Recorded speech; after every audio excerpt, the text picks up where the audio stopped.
There's a moment most people don't think twice about. It's quiet. No speeches. No goodbyes. You stand there, holding your house keys. And it feels small. Almost forgettable. But here's the question no one asks you in that moment. What are you really giving up when you hand them over? Because the truth is, the biggest changes don't happen that first day. They don't even happen that first month. They show up later. Slowly. Quietly. And by the time most people realize what's changed, it's already too late to undo it. If you've ever thought about giving up your house keys, or you know someone who has, there are a few things you deserve to hear before that moment ever comes. Let's be honest for a second. For a lot of people, giving up their house keys doesn't feel like a loss. It feels like a smart move. On paper, it makes sense. The house feels bigger than it used to. The stairs are harder on the knees. The driveway needs work. The roof's been patched one too many times. And then there's safety. The family starts worrying. Doctors start asking questions. Friends start saying things like, maybe it's time to make things easier on yourself. You hear words like secure, managed, and taken care of. And suddenly, keeping your house starts to feel irresponsible. Like you're being stubborn. Like you're making life harder than it needs to be. So when someone says, why not simplify? Why not move somewhere safer? Why not let someone else handle the hard stuff? It sounds reasonable. It sounds practical. It even sounds like the grown-up thing to do. Most people don't give up their keys because they want to. They do it because it feels like the right answer at the time. And that's exactly why so many are caught off guard by what comes next. Truth number 1, the day your routine stops being yours. No one sits you down and says, hey, from now on, your day won't really be yours anymore. It doesn't happen like that. At first, everything feels normal. Comfortable, even. Meals are ready on time. Beds are made. Lights go off around the same hour every night. It feels organized. Predictable. And honestly, that can feel like a relief. But then something small happens. You wake up one morning and realize you're not hungry yet. But breakfast is already being served.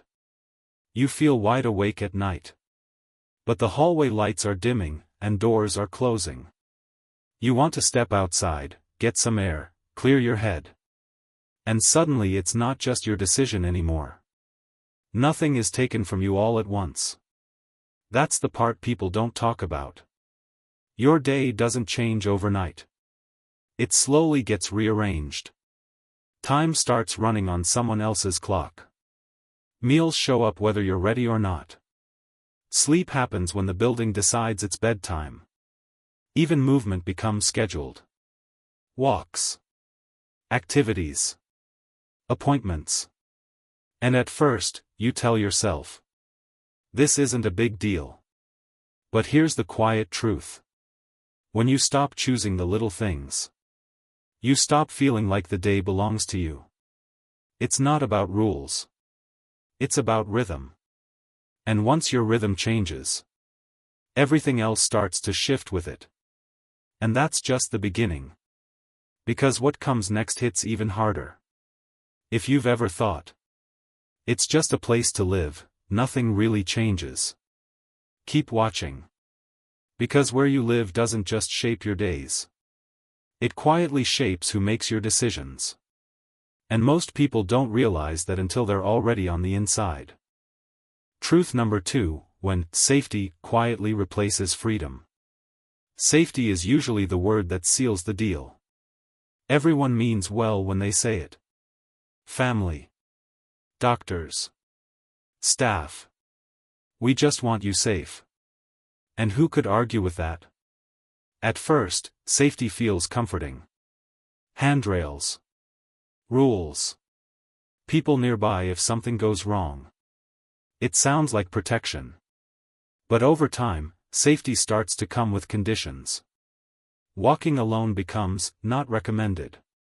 Certain doors stay locked. Some choices require approval. Not because you've done anything wrong, but because someone, somewhere, decided it was safer this way. And slowly, decisions stop being made with you and start being made for you. When to go outside. How far you can go. What's considered too risky. None of it feels dramatic. No one raises their voice. No one takes anything away in a single moment. It just adds up. And here's the part most people don't expect. Even when the rules are meant to help you, they can start to feel heavy. Like you're being protected from life, instead of supported in living it. That's when safety stops feeling like care, and starts feeling like a cage you never asked for. Truth number 3, the emotional shift nobody prepares you for. This is the part no one really talks about. Not because it's cruel, but because it's uncomfortable. When you move, the love doesn't disappear. Your family still cares. They still want the best for you. No one means for anything to change. It just does. At first, the visits are regular. People stop by. They bring food. They ask how you're settling in. Then life gets busy. A visit turns into a phone call. A phone call turns into a text. And a text turns into, "We'll come by soon." And they usually mean it. But days keep passing. Weeks roll by. And you start to notice something. Life is happening somewhere else. Birthdays. School events. Holidays. You hear about them after the fact. You're still loved. But you're no longer part of the daily picture. And that's a strange feeling. Not being forgotten. Just not being included the way you used to be. It's not abandonment. It's distance. Quiet. Unintentional. And for a lot of people, that emotional shift is harder than anything they expected. Let me pause here for a second. If any of this feels familiar, or if you've seen it happen to someone you care about, take a moment and think about it. You don't have to share anything personal. But if you're comfortable, leave a comment and let me know what stood out to you so far. Sometimes just hearing, "Yeah, I've noticed that too," makes a bigger difference than people realize. Truth number 4, what happens when you stop doing for yourself? This part catches a lot of people off guard. Not because it's dramatic, but because it's so quiet. At first, having things done for you feels nice. Meals appear. Rooms stay clean. Help is always close by. You tell yourself, this is just making life easier. But over time, something subtle starts to happen. You walk less. Not because you can't, but because you don't have to. You reach less. Stand less. Carry less. And those small efforts? They slowly disappear. No one points it out. No alarms go off. But confidence starts to slip. You hesitate before getting up. You second-guess yourself. You wait, even when you probably don't need to. And the hardest part is this. It doesn't feel like decline. It feels like adjusting. You're not weaker overnight. You're just a little less sure of yourself than you were before. And once that hesitation sets in, it has a way of spreading. This part shocked more people than anything else. Because no one expects convenience to take such a quiet toll. Truth number 5, privacy becomes a memory, not a right. There's another change people rarely think about until they're living it. Privacy.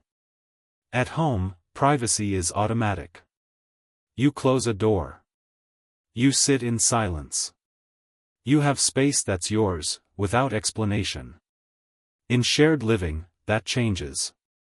Rooms are entered on schedules. Spaces are shared by default. And even quiet moments often come with interruptions. Not because anyone is being careless, but because the environment isn't built for solitude. Staff are present, checking in, doing their jobs. Other residents pass by. Conversations drift through hallways. And slowly, being alone becomes something you have to plan for, instead of something you can simply choose. It affects little things most people never think about. Getting dressed. Making a private phone call. Sitting with your thoughts without feeling watched or rushed. Nothing about it feels cruel. There are no horror stories here. It's just the steady loss of personal space. And dignity doesn't disappear all at once. It fades in moments like these. When your routines are observed. Your quiet is interrupted. And your independence becomes more public than it ever was before. For many people, that loss of privacy is harder to adjust to than any physical change. Most people think the hardest part is moving in. It's not. The boxes get unpacked. The room gets arranged. You settle in. What comes next is quieter. And much harder to prepare for. Truth number 6, why leaving is harder than moving in. Most people believe they're keeping their options open. They tell themselves, I'll try it for a while. If it doesn't work, I can always go back. That thought brings comfort. But here's what almost no one explains clearly. Leaving is rarely as simple as moving in. Because while you're adjusting to a new place, everything else keeps changing. Your home doesn't stay frozen in time. Repairs get delayed. Rooms sit unused. Sometimes decisions are made without you even realizing it. And then there's confidence. When you stop managing your own space. Your meals, your schedule, your daily responsibilities. You don't just lose habits. You lose trust in yourself. Things that once felt routine start to feel overwhelmed. You catch yourself thinking, could I really handle this on my own again? And that doubt is powerful. Finances add another layer. Care costs money. Savings shift. Options narrow. Even when the desire to leave is there. The math doesn't always cooperate. But the biggest barrier isn't the house. Or the money. It's fear. Fear of starting over. Fear of failing. Fear of realizing you waited too long. So people stay. Not because they want to. But because leaving now feels harder than staying. That's the part that turns a temporary decision into a permanent one. Let me be clear about something. This isn't a warning meant to scare you. And it's not an argument against care. For many people, support is necessary. Help is real. And safety matters. But this is a reminder. A reminder that giving up your house keys is more than a change of address. It's a shift in how your days unfold. How decisions get made.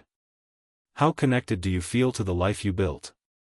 And too often, people are rushed into that decision without being shown the full picture. There are many options that many never fully explore. Help at home. Small adjustments. Support that comes to you, instead of replacing your independence altogether. Those paths aren't always easy. But neither is giving up more of yourself than you expected. The most important thing is choice. Informed choice. Taking the time to ask better questions before a permanent decision is made. So here's the question I want to leave you with. If nothing changed tomorrow, would you still make the same decision today? Think about that. And if you feel comfortable, share your thoughts in the comments. Your experience might be exactly what someone else needs to hear. Thank you for spending this time with me. These aren't easy topics to think about. And I appreciate you being open enough to listen and reflect. If conversations like this matter to you, you're always welcome here. You can subscribe if you'd like to continue exploring ideas that help you make thoughtful, informed choices about life and aging. And until next time, take care of yourself, and take your time with the decisions that matter most.